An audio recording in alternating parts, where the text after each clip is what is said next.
Actually, why don't I hear this and you play? Hey, Cat, how'd you hurt your paw? Well, I was bungee jumping in Africa, Yeah. and the wind out there is treacherous. You with Bear Grylls. Yeah, I like to say there's a story behind it, but real simple, just a work injury. Okay. Wasn't no alley cat fight, right? No, you should have seen the other guy. So, do you consider yourselves a band with a message, or just someone that needs to tell what's really going on? Both. Mm-hmm. Vic, you want to expound on that? I don't know how much I can expound on that, but we're not up there singing. We like people to have a good time. We don't always want people to think all the time. But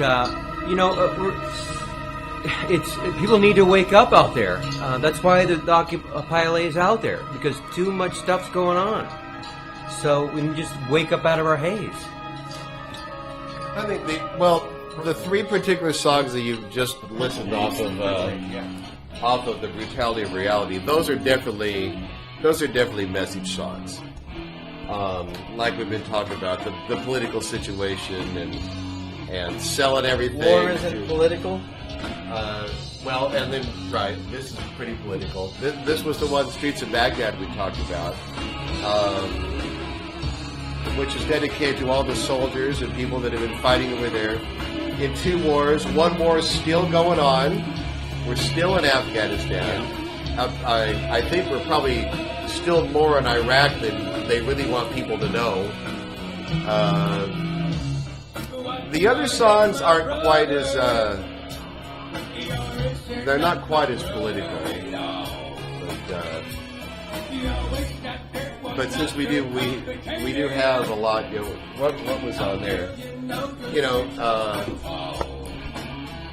Revenge Is Mine was pretty much a straight ahead rock song. Going Back to Mars. Going Back to Mars. You want to know about the origin of the song? Fiction. That was I was. Let me finish on. Going Back to Mars. As Vic remembers, that was when I wrote it. Was before Sebastian. I was Mr. X-Files. I watched X-Files all the time, and the whole aliens are here and aliens are among us, and I was very, very into the whole Roswell crash controversy in 1947 out in New Mexico. And I've even had this long time plan for this little kind of a stop motion animation thing that's all about aliens, and that's what Going Back to Mars is all about. The Watchers was a statement also. The Watchers, talking about a song on the last album, the Black Hat album, were actually, that's a historical thing. They were a group of people, I think they were Mayans or Incans, and I always get Mayans and Incans mixed up, that supposedly have been visited by outer space, because there was a lot more outer space stuff on the Black Hat album than on the new album. And these people have been visited and touched by aliens, and they still, after that, the aliens left, and all day long, these people, they called them the Watchers, would sit and just, watch the sky. All day long. That's what they would do. They would get up, maybe not everybody in civilization, but a whole bunch of them. And they were called the Watchers, so I wrote the song. And we do that song, Watchers. Watch the sky, ancient ones are coming back for you.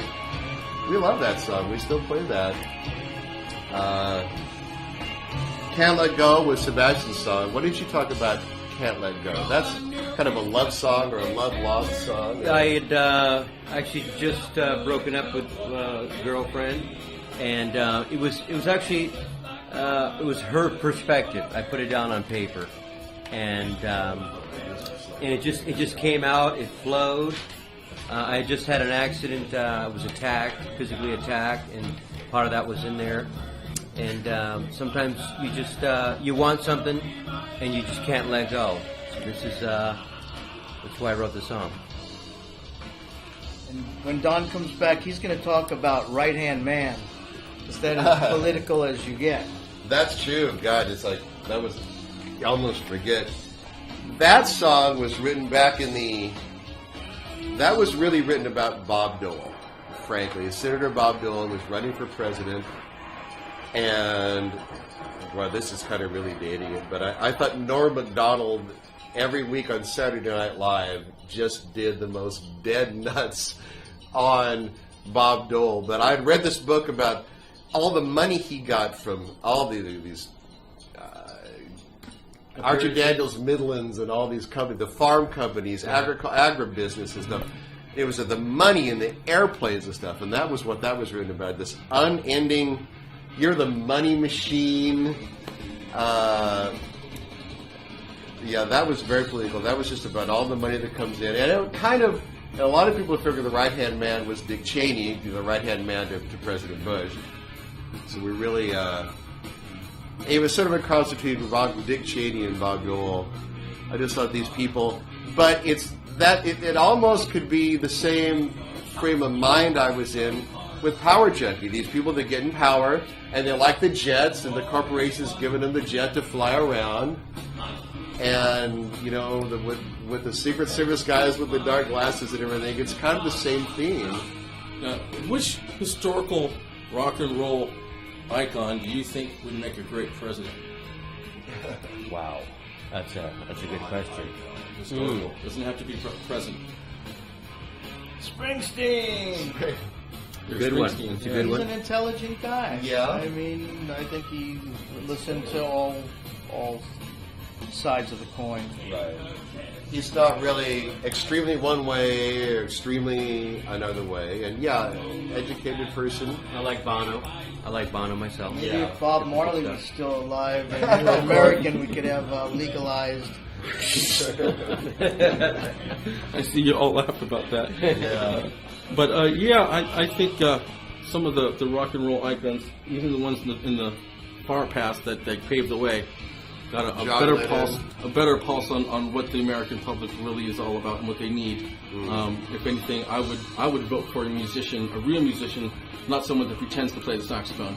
Right. You know, Yeah. You'd probably want somebody that, you know, a lyric writer, so you could really, that's the best way. You know, you want to see what somebody said, and you can tell, like, you can look at my, you know, 40 or 50 songs in the last 30 years I read, and pretty much tell where I'm coming from, you know, and I would want to do that, yeah, like he said, Bruce Springsteen, perfect example, and see where that person's coming from, see where their head is.